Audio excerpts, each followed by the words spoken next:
In a small village, two boys lived as the best of friends. One was 6 years old and the other was 10. They played together and ate together, but they truly did everything else as a team. One fine afternoon, they ran out of the village, playing and chasing each other. "You can't catch me," the older boy teased, running ahead. "Oh yes, I can," the younger one shouted back, laughing as they ran. The older boy didn't notice a deep well hidden behind some bushes. Before he could stop, his foot slipped and he fell straight into the well. "Help! I can't swim!" he screamed, thrashing in the water. The younger boy, standing at the edge, froze in shock. His best friend was struggling, gasping for breath, his eyes filled with terror. He looked around desperately, but the village was far away. There was no one to call for help. Then his eyes fell on something.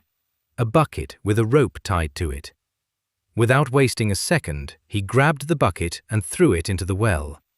"Hold on to it!" he yelled. The older boy grabbed the bucket tightly, but the real challenge had just begun. The 6-year-old pulled with all his might. His tiny hand trembled, his arms burned, but he refused to let go. He pulled and pulled, his little feet digging into the ground for balance. "I won't let go! I won't let go!" he kept repeating to himself. The rope slipped a little, sweat dripped down his forehead, his heart pounded like a drum, but he didn't stop. With one final pull, he dragged his friend out of the well. Both boys collapsed on the ground, panting. Then they looked at each other and burst into tears. They hugged each other tightly, unable to believe what had just happened. "You saved me," the older boy whispered. "Of course I did. Who else would I play with if you were gone?" the younger boy joked, wiping his tears. They sat there, shaking, partly from fear, partly from relief. But suddenly, a new thought hit them. "Oh no," the older boy said. "What if our parents find out? We're going to get the scolding of our lives." They hesitated, but in the end, they knew they had to tell the truth. When they reached the village, they ran straight to their families.